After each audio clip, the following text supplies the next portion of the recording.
Hey guys, it's Logan. I'm back in the long drive. Yes, it has been a week. Let's do it. Let's get on the road. Oh, hope you guys are well. Heard from Lars and a couple of other of you guys. The sound apparently was much better last time, so I am here for it. We will try to copy those exact settings this time, and I think we might have. There went a rock. We might have it dialed in. So, let's try it. We'll keep on chugging down the road. Christmas is here. This is, let's see, today's Sunday. It is 1 week before Christmas, the 18th, I guess. So yeah, this will probably be the last episode before Christmas. So if you celebrate, Merry Christmas. I hope you all enjoy it. You get to spend some time with your family, your friends, your loved ones, the people that mean the most to you. And I hope you have a wonderful holiday season. I will be back before the new year, which will be nice. And we're going to stop and check out this double building. Maybe. I don't know. There's a bus.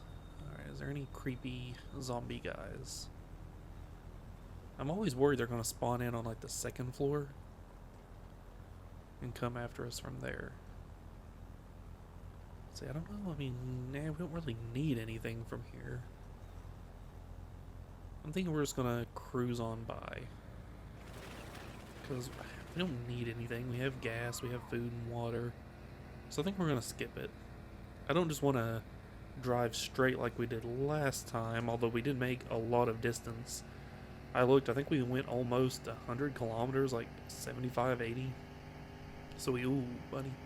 So we did pretty good last time, distance-wise, but a lot of it was just straight driving at 120 miles an hour.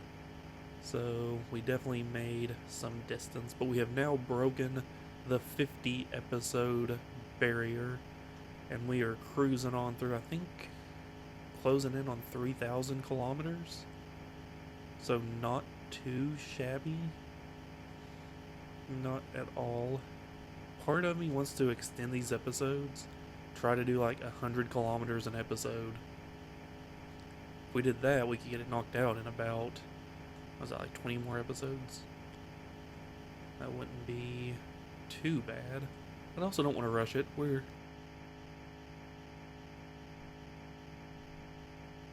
having us a good old time. So I think it will be fine to just drive and see how we do. Hopefully we'll come across another version of Christine before too long that we can scavenge some parts off of. Mainly, I think all we really need some hubcaps, which we don't need a full body for. We need a side mirror, we need rear view, and we need a radio. Radio I'm not super concerned about, we never listen to it, it's just for looks. Oh, there's a rock. Okay, we're good. Yeah, radio is just for looks. There's nothing that we really need about it. Oh, Lord have mercy. We are booking it, and this is a nice flat area, which means we can continue to book it for quite a while. I love these nice big flat open sections where we can just fly like crazy. We don't have to worry about flipping off of a mountain. We're not going up a hill, losing speed. It's just full speed, flat out V8 power, and I love it.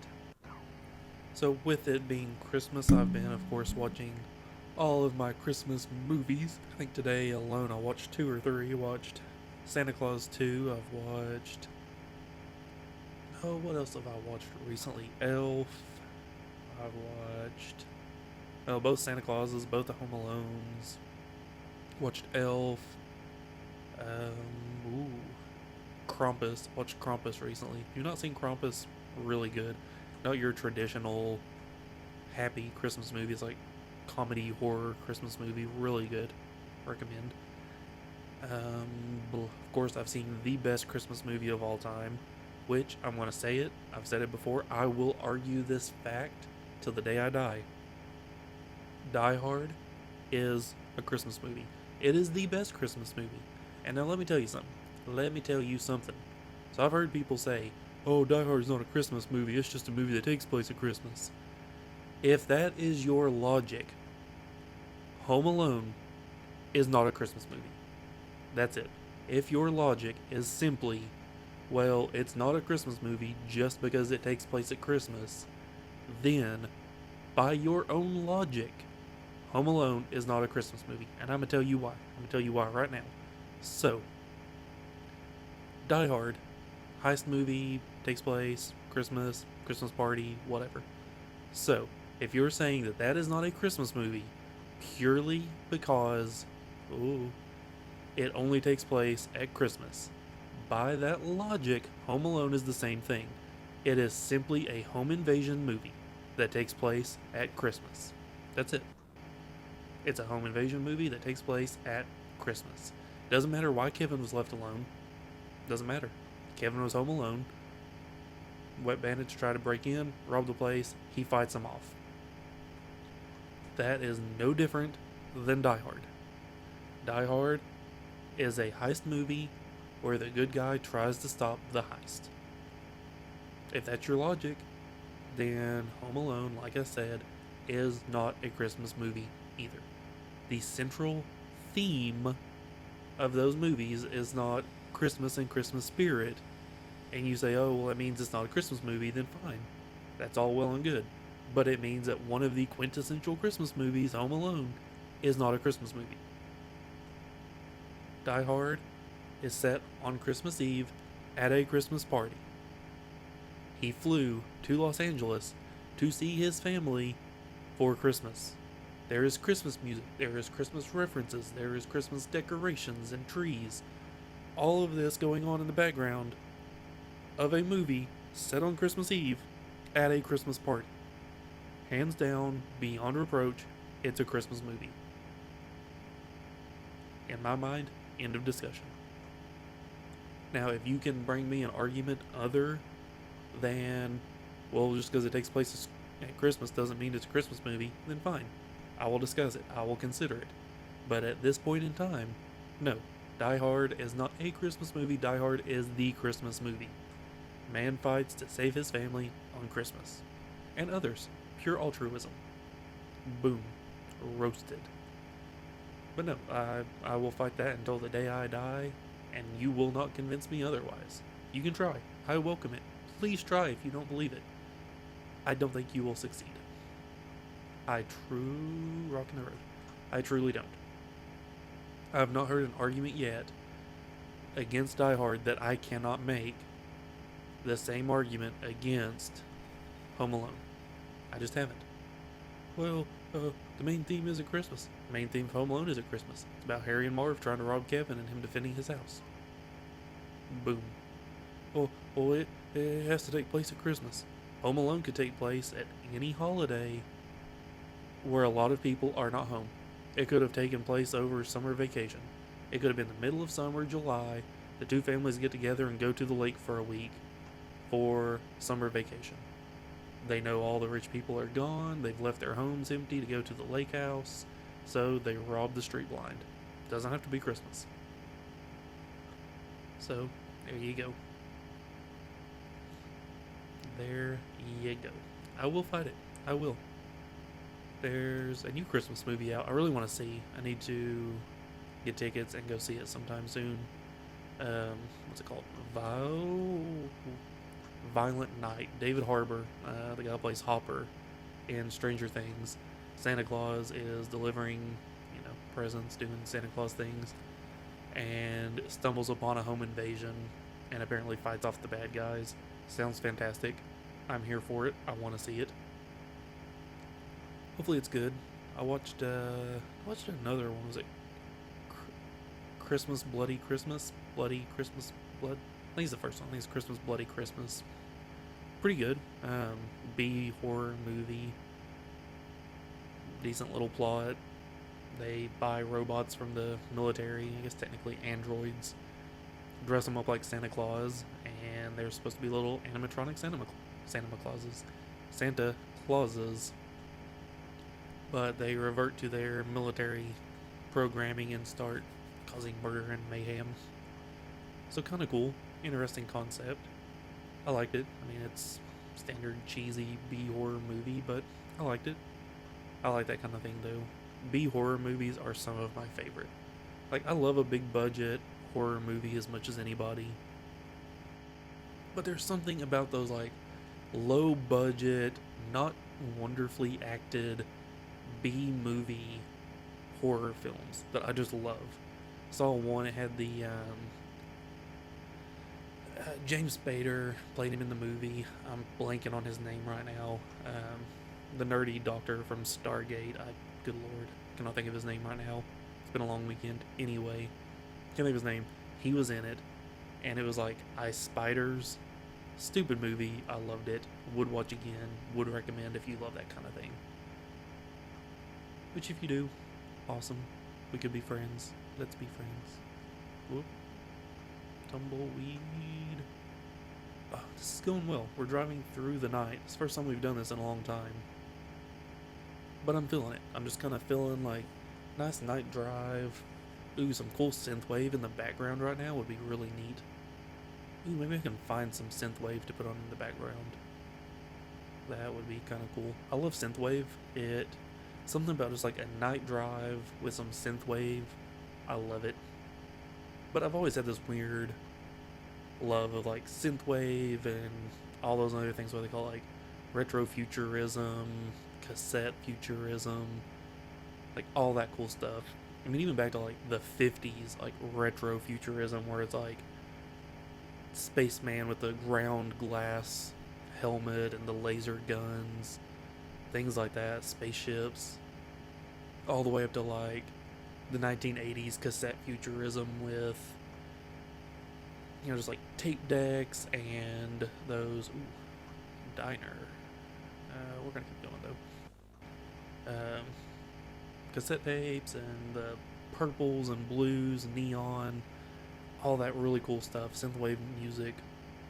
I've always loved that. Had a really good fascination with it. Which really my styles, if I were to go with all that kind of stuff, would be so off the wall. One area would have just like retrofuturism. Another is gonna have like 1940s and 50s, like Art Deco kind of stuff. Well, I guess it's earlier, like 30s, 40s, 50s, whatever, Art Deco. Then you're gonna have just like random cassette futurism stuff. My house would be a mess if I actually decorated around those design choices. Which really, my place now is all over the place. I've got my main living room, which is kind of an Art Deco style design with like classic movie stuff and things like that. I've got my horror corner, which is like movie posters, things like that, Mothman. My bedroom is like a kind of weird outdoorsy sort of thing. Makes no sense at all. So it's all over the place. I think I get it from my mom, to be perfectly honest. She's kind of the same way. Every wall in her house has a different theme to it. So I'm guessing that is where it comes from. Crazy stuff. Crazy rocks in the road. There we go. So the new Harry Potter game is coming out sometime soon. The Legacy of Hogwarts Legacy, whatever. Looks really cool. I'll probably pick it up and try it. Big open world Harry Potter, well, Wizarding World, not Harry Potter game. Seems really neat. The game footage all looks really good. I'm curious to see how it plays. A lot of people, of course, are, and in my opinion, rightfully skeptical after the debacle of Cyberpunk, and every game now ships broken with a 250 gig day one patch because, God forbid, we finish and ship a game that actually works. Anyway, looks cool. I'm more excited for, I wouldn't say I'm more excited. I'm excited for Starfield. I want to see it. Fallout and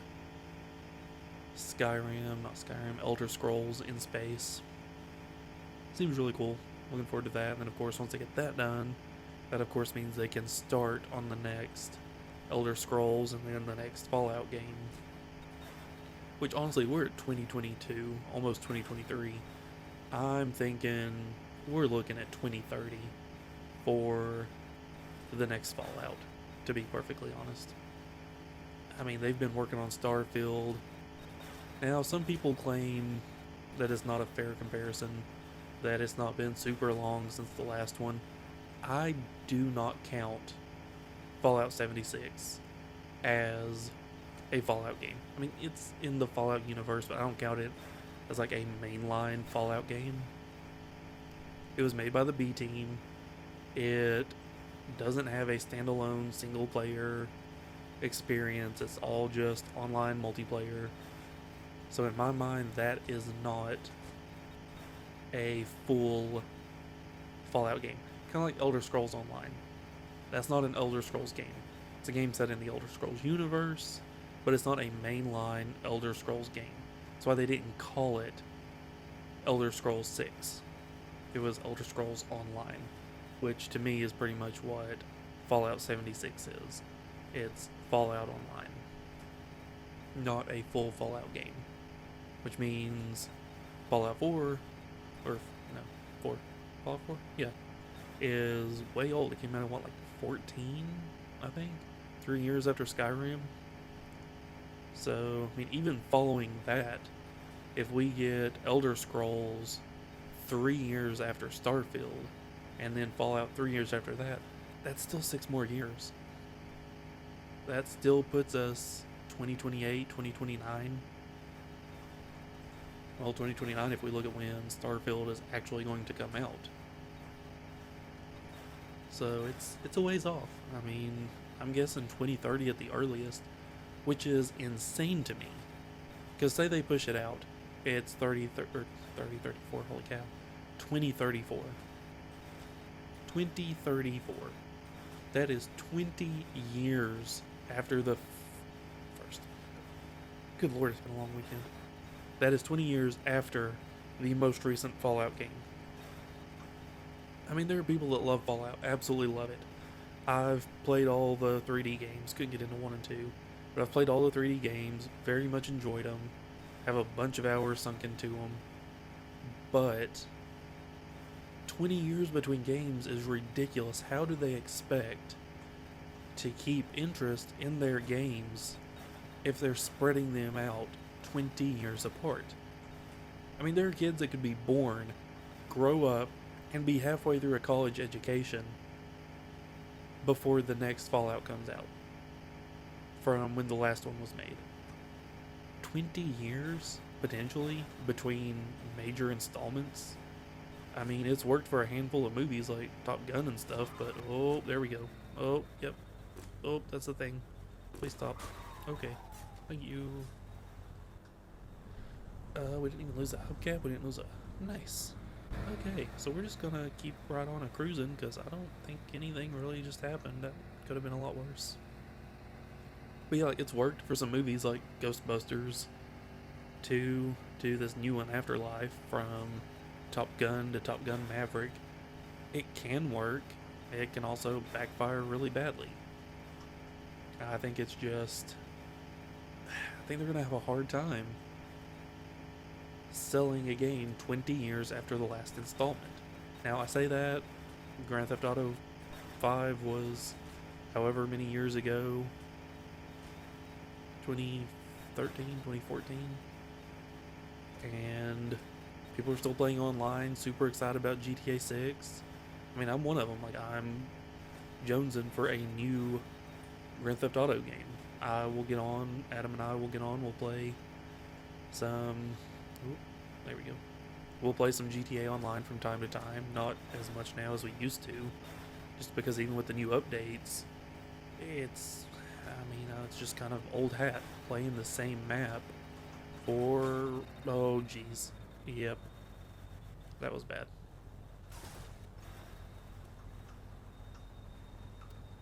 Oh, that was real bad. Okay, let's take stock of the damage. Well, for one, we're starving. Well, all our internal pieces seem to be here. Let's grab some bit of food. No headlights missing. Oh, autosave. Bleh. There we go. Tumbleweeds. I don't think we actually lost any parts. No, I think we're actually good. That's surprising, but honestly, I will take it. I mean, considering how fast I've been going and for how long, that's actually quite nice. I will take it. Alright. So we ate us a bite of food. We got our car back together. We didn't lose a headlight, we didn't lose a bumper. That thing came off, and otherwise, nope, that side mirror's gone. Oh well. We don't use them anyway. But, yeah, I think yeah. I mean, we've been playing the same map for 8 years now, 7 years, 8 years, whatever. It just kind of gets old. I mean, they keep pushing all these updates, which a lot of people, myself included, think that we've not gotten GTA 6 because people keep buying shark cards. People keep playing online, which, and I don't blame them. I mean, online is fun. They keep adding new content. But they made like $1 billion off GTA 5. I think last time I looked, it has been the most profitable piece of media of all time. Of all time. No movie, game, book, whatever has made as much money as Grand Theft Auto 5 because of online. It has been sold over all these consoles. Some people have bought it 2, 3, 4, or 5 times. I mean, I've bought it twice. I bought it on PS3 and yeah, PS3. I didn't have a PS4. PS3 and PC. I actually have 2 PC copies. I have a Steam license and I have a Epic license because they gave it away for free one time. So I've got 2 licenses just for PC, which is another thing. They just did the expanded and enhanced or whatever edition for the next gen consoles and ignored PC. I don't understand that. My PC is more powerful than a PS5 or an Xbox One. So I don't see how they're saying my PC cannot run expanded and enhanced. Which is one thing, like, okay, fine, I don't get like 4K textures, whatever. But now they've added things that give you a leg up. There's some new garage that lets you modify cars above and beyond their maximum that everybody else gets to play. So if I'm doing cross-system play with an Xbox, they're on an Xbox One X, I'm on a PC,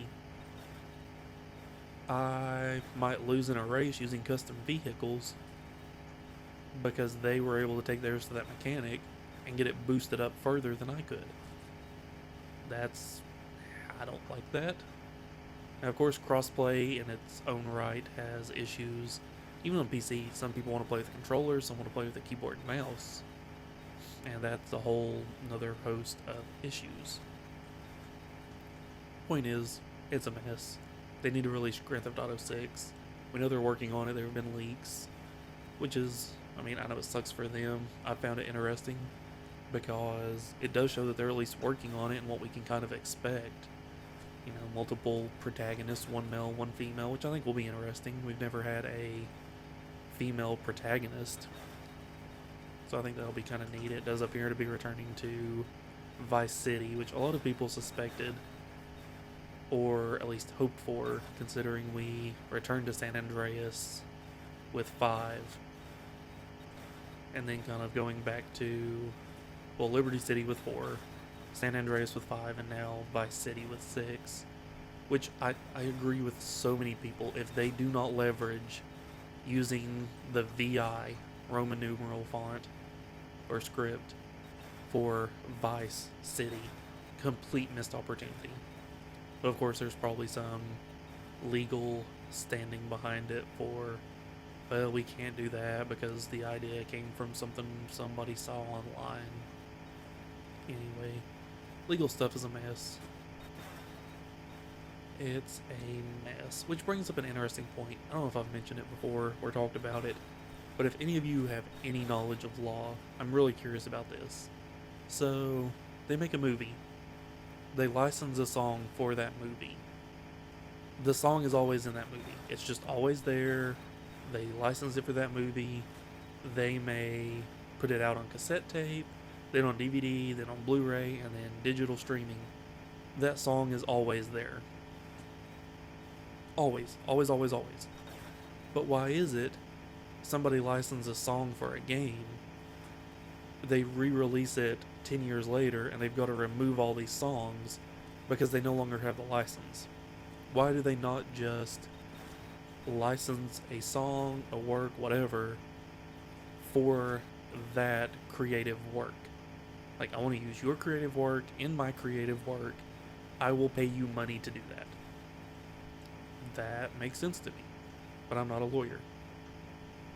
I work in IT. I have a business degree, but I work in IT. And that just does not make sense to my technology brain. Particularly, like I said, because it works with movies. I can watch a movie that was filmed in black and white that has a song in it. That song is still here 100 years later. Why? But they re-released San Andreas and had to take a bunch of songs out of it because they lost the license. Why did they not just license it for the game? That makes no sense. So if you're a lawyer, if you know anything about it, let me know. If you know somebody that can give me the answer, I would appreciate it. I'm really curious as to how that actually works. It's bizarre to me.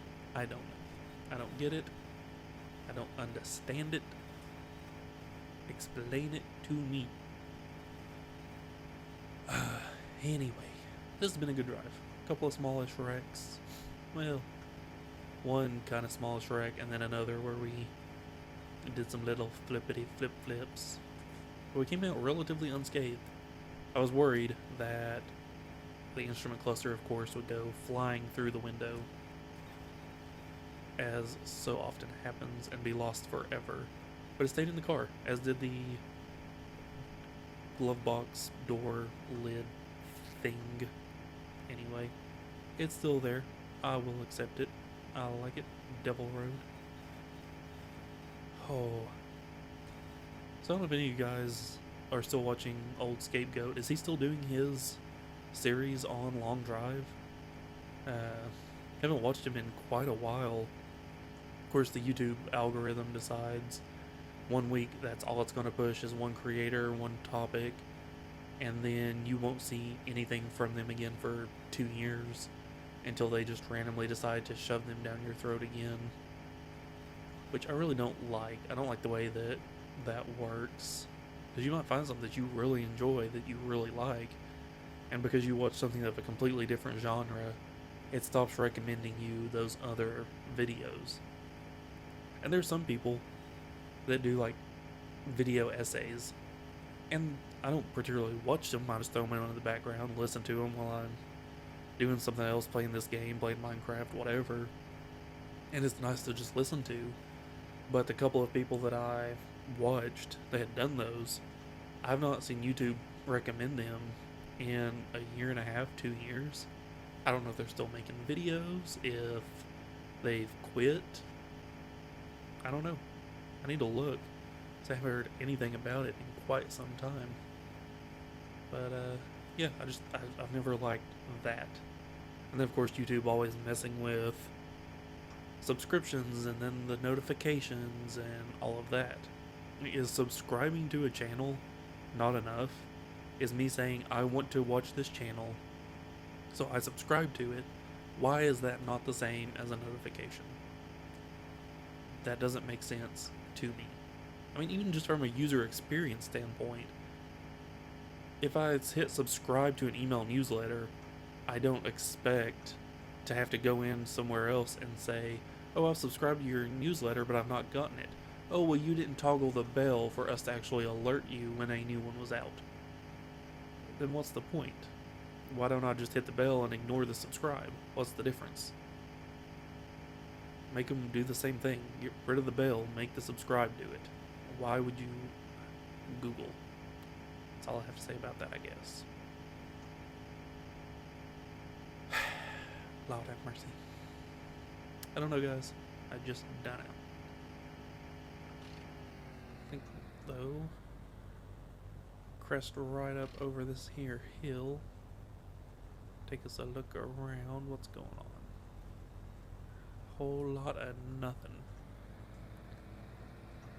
A whole lot of nothing. Flat emptiness, which means we're at about half an hour. We've been going for a good clip. We haven't really, actually, I don't think we've stopped anywhere. Had us a couple of wrecks and that was it. So I think we're going to call it here, friends. This is a good stopping point. We've made some good distance. And I think this is a good spot to end it. So guys, yes, this is The Long Drive. I'm Logan. This is the last episode before Christmas. I wish you all the best. I hope you all have a wonderful holiday. If you celebrate, if not, enjoy the season. Everybody else is going to be out of work. You might as well enjoy it as well. So guys, everybody please be safe. Have a good holiday. I will be back next week, maybe on Monday or Tuesday. I have the whole week off. Not this coming week, next week after Christmas. I have the whole week off from work, so I will be able to do an episode or 2 or 3 then. Just depends on what I'm doing, what I feel like. Maybe just do a really long episode, cutting out some boring parts. Try to make a lot of distance. I don't know yet. We'll see.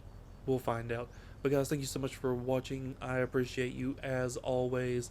Everyone take care. I'm Logan. This is The Long Drive, and I will catch you next time.